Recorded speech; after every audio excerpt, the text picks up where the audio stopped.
Hi guys, my name is Karthik and I'm from executeautomation.com and welcome to our next session of Selenium with Java course that we have been talking about, and we are talking about core Java concept. And today in this session we are going to be talking about one of the most fundamental component of programming language, and that too in Java, is going to be the conditional statements. So what is this conditional statements? Most of the time in our life, we always go with conditions, either yes or no, right? And this exactly same thing happens for the programming as well. So conditional statements allows us to control the flow of program based on certain conditions. That is what happens with the conditional statement. So there are different types of conditional statements available in Java. Some of the most important conditional statements that you are seeing over here are like if statements, if else statements, if else if statements, and the switch statements. So these are the four most important statements that you need to know before you start writing the code in Java with the conditional statements. And I highly recommend you to do quite a lot of different permutations and combinations with these conditional statements, because these conditional statements supports both primitive and non-primitive types, which is the int type or bool or short or whatever that you can do a condition with. You can also do the same with the arrays of an index value, and then you can do with a class type, and also you can do string type and things of that nature. So these are the things that you can do with the conditional statements. And let's get into all these statements one by one so that you can understand how amazing these conditional statements are. The first one is going to be the if statement. So in order for you to write an if statement, if conditional statements in Java, then you just have to use this keyword called as if, and then you need to open a parenthesis there and then do the actual condition that you want to verify. So over here, I'm saying that if the age is less than 2, that is when the condition is over here. And then I'm closing the parentheses and I'm opening a braces over here, and I'm saying system.out.println as infant. So if the age is infant, then you print this value which is executed in this block of code. So it is not necessarily that you only going to have one line of code. You can have multiple lines of code on this block statement. So you can have even some more method call that you want to do in this if statement, or you need to call another class instance variable, you can do that as well. Or just one line of code that you wanted to do like system.out.print, you can do that as well. So basically in this block line of code, it's pretty much like the method block that you use, right? Same thing happens in this condition statement as well. You can write all the lines of code on this if statement. So that is what is the if statement in Java. So hopefully you got the idea how you write the if statement. But it's not always like you're going to have a condition and you have to do that operation all the time like this one. Because in here, it says if the age is 2, then print this value. But what if the age is different than this age? Then what is that? That's when we're going to bring what is called as an if-else statement. So over here, I'm going to say if the age is less than 2, then print as infant, else print adult. So that is how you're going to introduce a new keyword called as else over here. And you see that else is pretty much like the fallback of this if. So if the condition of the first statement doesn't satisfy, because if the age, let's say, is 4, then the else statement is going to be executed and it's going to print this adult value for you. So that is what is this else condition is going to do for you. So hope you got the idea, like if statements and if else statements. Pretty much like an else, what happens if the first condition fails, then you need to execute certain lines of code, then you bring it up in this else statement. And there is one more statement called as if else if statement. So let's say if the age is less than 2, you say infant, but if the age is, let's say, less than 8, then it could be something else, right? It is like a childhood age. And if it is between 18, then it is called as teenage, and then if it is more than 18, then it is called adult, something like that. I'm just like making up. So you can write an if else if statement, something like this, as you can see over here. So over here, I'm saying that if the age is less than or equal to 2, then this is the person is going to be an infant. If the age is less than or equal to 8, then he's a child. If he's less than or equal to 19, then he's a teenager. And if not, if nothing is going to match, you're going to say an adult over here. You see that now I'm introducing an else if statement. So that's what is this if else if statement means. So you're going to have an if condition. It starts with an if condition, and then it keeps on going with an else, and then one more if statement, and then else, one more if statement. If nothing satisfies, then you always fall back to this else statement. That is what is this else statement resembles on over here. So hope you got the idea of how this if else if statement works. And the final operation statement, which I'm going to show you today, is going to be an switch statement. So this switch statement is pretty much like an if else if statements, to be honest, but it is more cleaner than an if else if statement, because in here you are essentially writing code in a more readable fashion, and you also have a case which is like a condition. And if it is going to be if the extension is going to be 91, then this line of code is going to be executed for you, and it's going to exit the execution, which means it's going to exit this switch statement itself completely by using the break statement. So the break over here, as you see, is basically breaking this entire switch statement for you, and it's going to come out of the loop. That's what this break does. And if the case doesn't match with 91 or 64 or +1, then it is going to fall back all the way to the default, and it's going to print this value for you like extension did not match, something like that. So that is how this entire thing happens with the switch statement. So basically it's pretty much like the if else if statement, like how if nothing really matches in the if condition, like this statement, and this statement, the else statement is going to be executed for you. Similarly, in the switch statement, if this condition, if this case or this case and this case does not match, let's say the extension is plus 99, which is not available in any of the cases over here, then the default case will be executed, or the default block will be executed over here. So that is what is going to happen for you.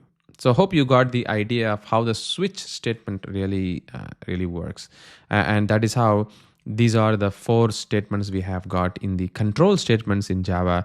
And one of the most fundamental components, as I told you, you need to have a good understanding of how you can work with them. Well, as I said, let's try to write the code and see a complete demo of how we can achieve these operations. So I'm going to go over here, and I'm going to probably write a class file in this one. And I'm going to call this as conditions or conditional statements, probably whatever it is.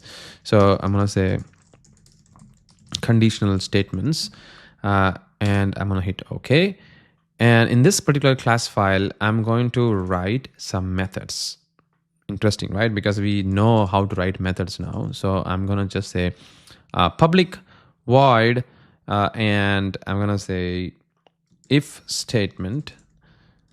This is the method which I'm going to pass, and I'm going to pass the int as age here. So you know what the idea is of this code is going to be. So if I'm going to pass an age, then I'm going to verify if the age is this value, right? So I'm going to say the first statement is going to be if statement. So I'm going to write this if. You see that this is in a purple color, which means it's a reserved keyword, and the Java understands that. So I'm going to say if the age is less than or equal to 2. So you can do a less than and equal to. So it's basically like less than or equal to. So it's until 2, it just goes on executing for you. And if the age is less than or equal to 2, and if I open a braces, it automatically closes the braces. You see that it just highlights that this is the block of code that I'm going to be executing over here. And I'm going to say system.out.println, and then it's going to be an infant age, something like that. That's what is my if statement is going to do for me. I'm going to save this code, and let's try to run this code and see what's going to basically happen. Guess what? We can actually do this as a static method, so that I don't really have to create an instance of this method. You remember we used to do that before. We learned that. So I'm going to do the exact same thing this time. So I'm going to do a block comment of this code, which we don't really need. So I'm going to add a block comment like that. And I'm going to write the conditions over here. So for doing that, I'm gonna say conditional statements, conditional and control space. See, it auto completes for me, and then I'm gonna say conditions is equal to new conditional statements. But guess what? As I told you, since we have made our method as a static method, we don't necessarily have to do this time. Rather, I'm just going to call it dot. You see that I'm going to get this if statement. And over here, I just need to pass the age to get what I'm looking for. So let's say if it is less than or equal to 2, right? That's what my condition is. Then it's going to print me an infant age. So if I try to complete or execution in the code, you see that the execution gives me infant age. But if I'm going to make this as 3 and if I run it, guess what's going to happen? It's just going to execute the code for me, but nothing is going to be printed because in the console, you have not really printed anything if other than 2 is going to happen, right? So you just go to the conditional statement over here. It's just going to, this particular code is going to be executed only if the age is less than or equal to 2. Now, this is for the first time in this entire series. I'm going to show you how you can actually do a debugging operation of your code. So we have been executing the code directly by hitting this run button there, right? But you see that there is a bug over there. It is basically for debugging operation. So how do you debug the code, which means how do you execute the code line by line to see what's really happening for that particular execution? You can do that as well in Java, and this is the right time for us to understand that. So in order for us to debug using this particular button over here, if I just go and hit that, you see that it is going to perform a debugging operation, but nothing really happened over here. The reason why nothing has really happened is because we need to add what is called as a breakpoint in our code. And the way you do it is you can just go over here on this near line number 7 or whatever. And they see that once you right click it, you get a toggle breakpoint over here. So just go take a mouse there near number 7 or whichever line that you wanted to add the breakpoint to. Just right click there, add a toggle breakpoint, or use the shortcut as Control Shift B. That's going to add a breakpoint for you as well. So if I'm going to do this, Control Shift B is going to add a breakpoint for me, as you can see over here. So that's the line breakpoint that I have added for this particular code. Hope you got the idea there, right? So that's the breakpoint that we have added over here. And now if I try to hit this debug first program, this bug button this time, you will notice that I'm going to get a window here and says that this kind of launch is configured to open a debug perspective when it suspends. So there is something happening with this debugger that we have added, or the breakpoint that we have added. And the debugger is giving me an option. Do you want to do a display of the debugging perspective? So if I say yes, it is going to open up a whole new window, like a view for me, and it's going to tell me, you see that this is the execution which is happening for me at the moment. So you see that this gives me some there is a debug like a tab, and it shows me that this is the basic day 1 first program running on this particular local host, and it's running on this thread, which is also shown in here.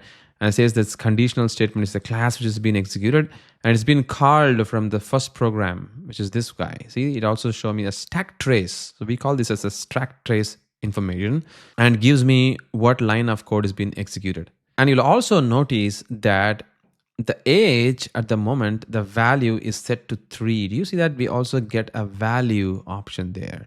So it's giving me that this is basically the value which has been supplied for 3. So if I just hover my mouse there, it knows that the condition statement, the if statement method receives a value 3 from my other code, which is this one. You see that I'm passing 3 there. That's the one which has been passed, and the age right now is 3. So this condition is going to set to be false. So if I just go select this like that, and if I right click over here, and if I, let's say, do an inspect like that, you see that I'm going to get a false message, which is correct because age is 3 and less than or equal to 2 is going to be always returning as the false value. So it is working fine for us, right? Like, so this is how you can actually see that the debugging operation you can do within your Java code, which is quite cool. And now I'm going to do one more thing. Because we're in the debugger mode, now I need to execute this line of code to move to the next line. So I wanted to see what's really happening. So in order to do that, if I just go over here in my IDE, you see that we have got this step into and step over and step return operation. And there is also drop to frame and use step filters and stuff. The one which we mostly use is going to be this resume operation, suspend or terminate operation, and then the step into and step over and step return operation. And to my experience, I always use these operations for debugging quite a lot. I mean, I'm telling you, while you write a Selenium test code, you are going to be ending up debugging your code quite a lot than writing the code, because you are going to be ending up like having an anomaly of the failures in your test execution. And you always go back and see if your test has caused that issue or the false negative happening in your test, or is it the real test itself, like the application failure itself. So that's the reason why you may be ending up doing debugging operations. So debugging is entirely one of the most important thing that you are going to be doing all the time. So make sure that you are very, very clear while you do the debugging. So this video is exclusively not only just about the if statement, but it's also about debugging operations. So I highly recommend you to just do exactly the same thing what I'm trying to do over here. Well, as that said, now I'm going to do a step into operation. So if I just do a step into, you see that there is an arrow over here, which probably is very sneakily sitting there behind the breakpoint, which I can't really see it. But now if I just show you, if I just do a step into, you see that the arrow is coming up this time. So what really happened over here is, because this condition has failed executing, this whole block is being skipped, and the line of execution has now turned into this point. So the cursor has moved all the way to the end of this method, which means this particular line of code has not executed any of the operation, because this line will not be satisfied to be executed because of the failure condition. And the execution has come out to this one. So the current instruction pointer has been sitting over here. And now if I just do a step over, you see that I'm going to get into the end of the first program's main method, which means it's not going to be executed at all. And now if I do a resume, you see that nothing is going to be printed. That is what is really happening behind the scene, and you don't see any output. But now let's say if I put 2, which something was working fine, right? And I'm going to do a debug. And if I try to do a step over this time, and you know that if I just select this value, right click, do a watch or inspect, so I will get the value as true. And you may be wondering, what is this watch, Karthik? Then just right click and just hit this watch, play around. That is important for you to do like a hunch of finding what all things happening with this IDE, which is very, very interesting as well.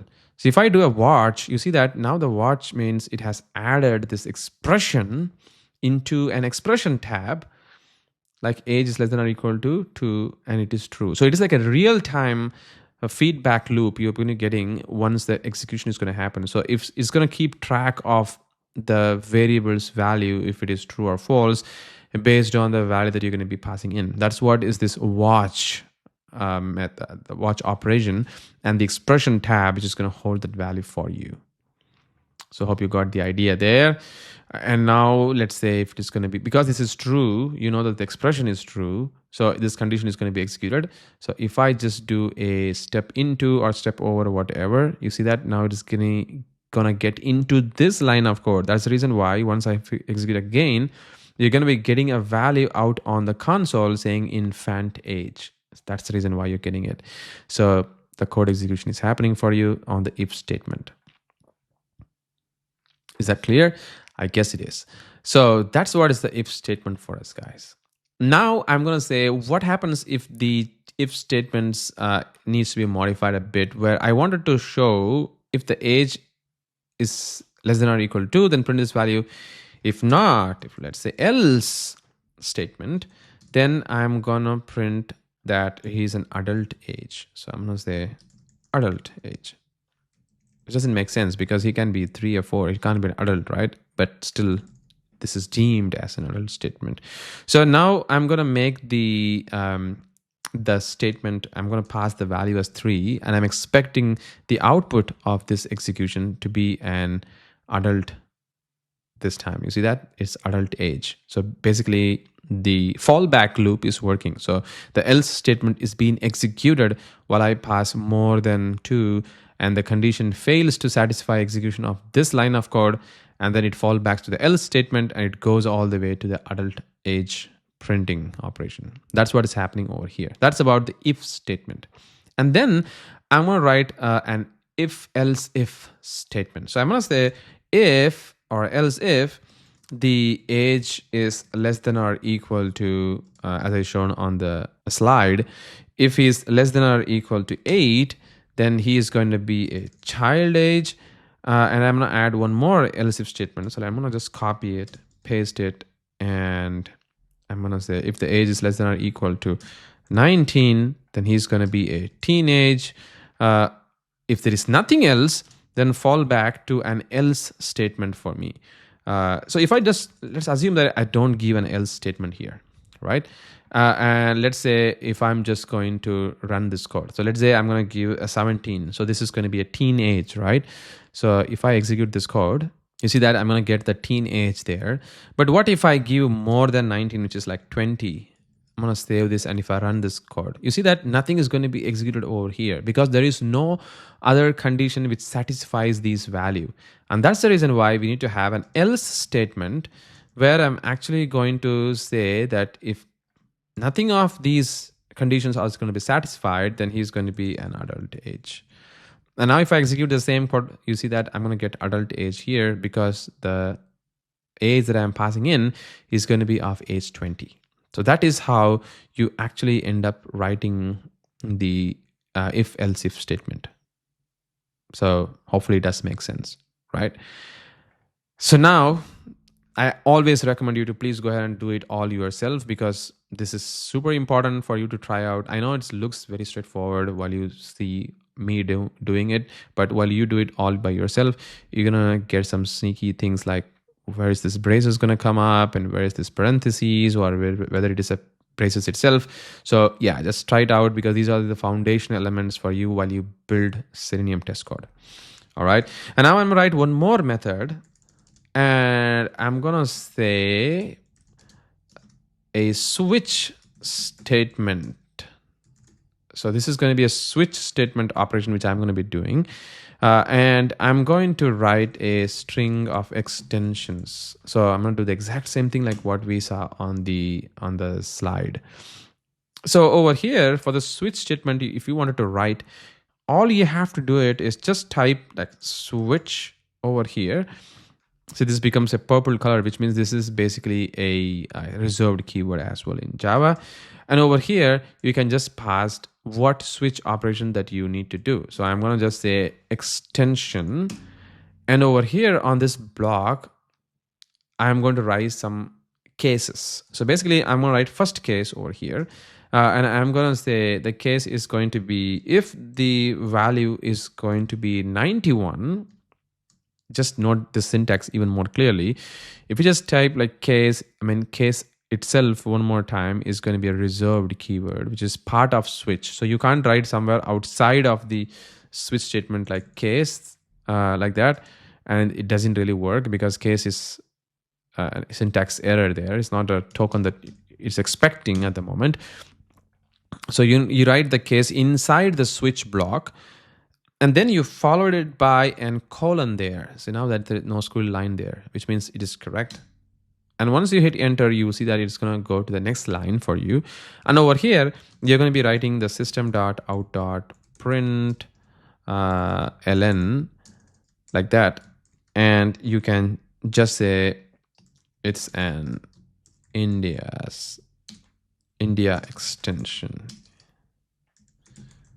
something like that. And you can you can just leave this as it is, but as a good practice, you can then add a break statement, because if you don't add a break statement, the logic is going to keep on looping for any other combination that it's trying to verify. Like it's going to keep on going with other cases as well. That's the reason why I always say that this is a best practice, that you have to add a break after the case. Like once your condition satisfies, just break it out.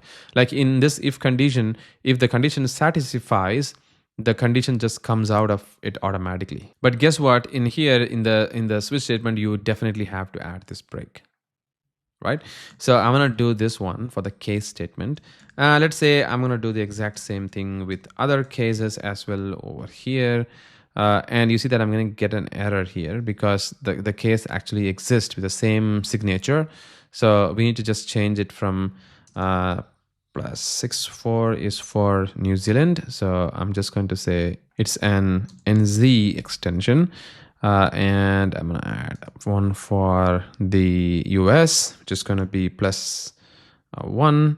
And it is an USA extension, something like that. Oh my God, look at that. These braces are not required. Let me get rid of them. Yeah, now it's all cool.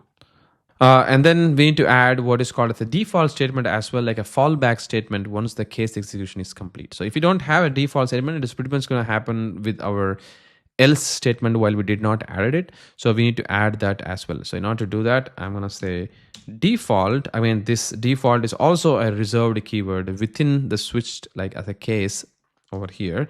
And then you're going to say system.out.println, and it's extension did not match with any country, and I'm going to close that. So that's about the default statements for us over here. And hopefully you got the idea like how I have written the switch statements this time.